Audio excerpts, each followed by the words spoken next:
بسم اللہ الرحمن الرحیم۔ پارٹ نمبر 18، اسلام کیا ہے؟ تالیف حضرت مولانا محمد منظور نعمانی نور اللہ مرقدہ۔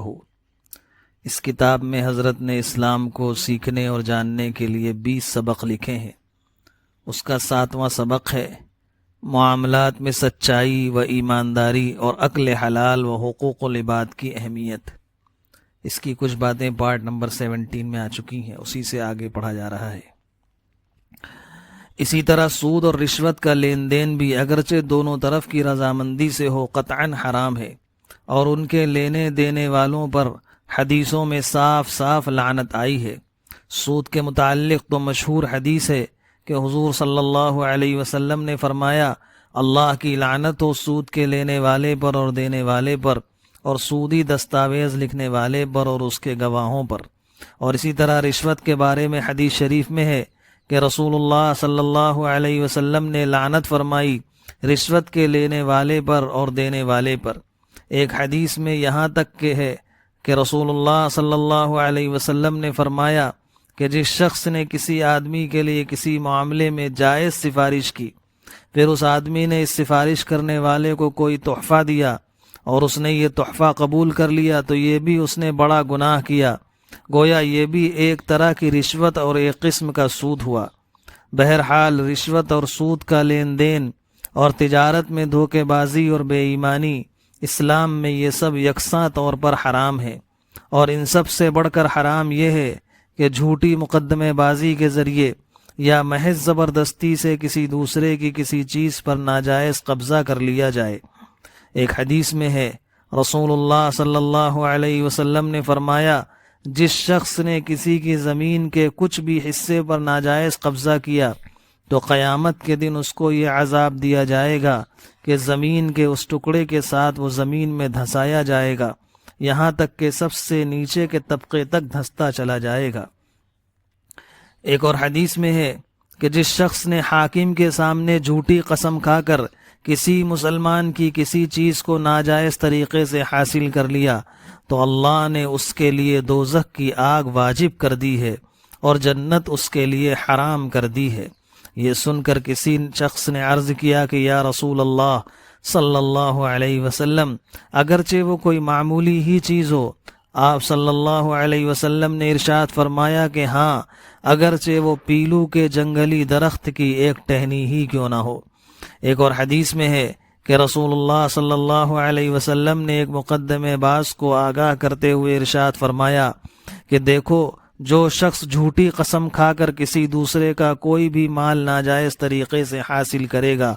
وہ قیامت میں اللہ کے سامنے کوڑھی ہو کر پیش ہوگا۔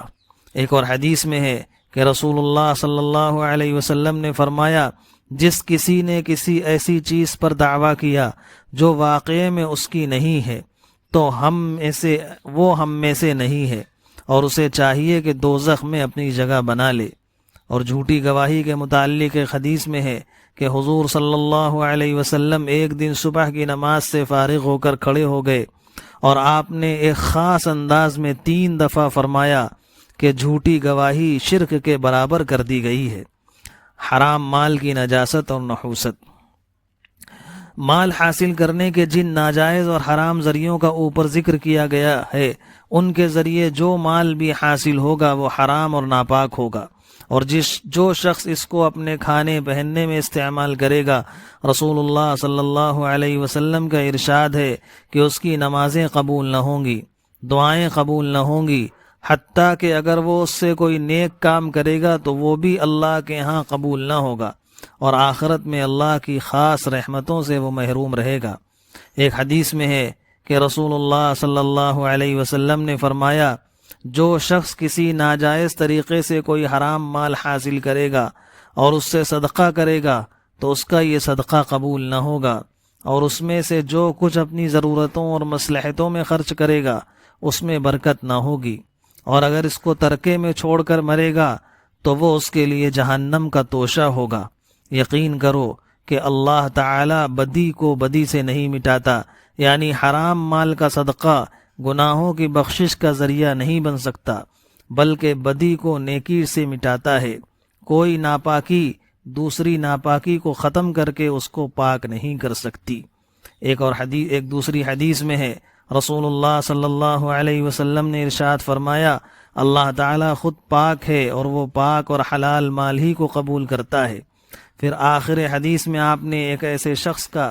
ذکر فرمایا جو دور دراز کا سفر کر کے کسی خاص متبرک مقام پر دعا کرنے کے لیے اس حال میں آئے کہ اس کے بال پراگندہ ہوں اور سر سے پاؤں تک وہ غبار میں اٹا ہوا ہو، اور آسمان کی طرف دونوں ہاتھ اٹھا کے وہ خوب الہا کے ساتھ دعا کرے اور کہے، اے میرے رب، اے میرے پروردگار، لیکن اس کا کھانا پینا مال حرام سے ہو اور اس کا لباس بھی حرام کا ہو اور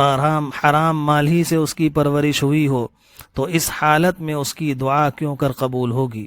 مطلب یہ ہے کہ جب کھانا پہننا سب حرام مال سے ہو تو دعا کی قبولیت کا کوئی استحقاق نہیں رہتا۔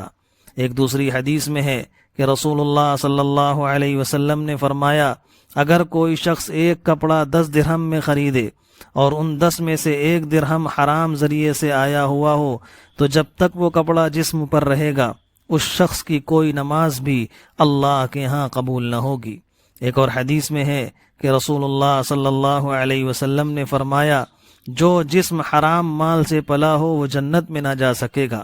بھائیوں، اگر ہمارے دلوں میں ذرہ برابر بھی ایمان ہے تو رسول اللہ صلی اللہ علیہ وسلم کے ان ارشادات کے سننے کے بعد ہم کو قطعی طور سے طے کر لینا چاہیے کہ خواہ ہمیں دنیا میں کیسی ہی تنگ دستی اور تکلیف سے گزارا کرنا پڑے، ہم کسی ناجائز اور حرام ذریعے سے کبھی کوئی پیسہ حاصل کرنے کی کوشش نہیں کریں گے اور بس حلال آمدنی ہی پر قناعت کریں گے۔ وما علینا الا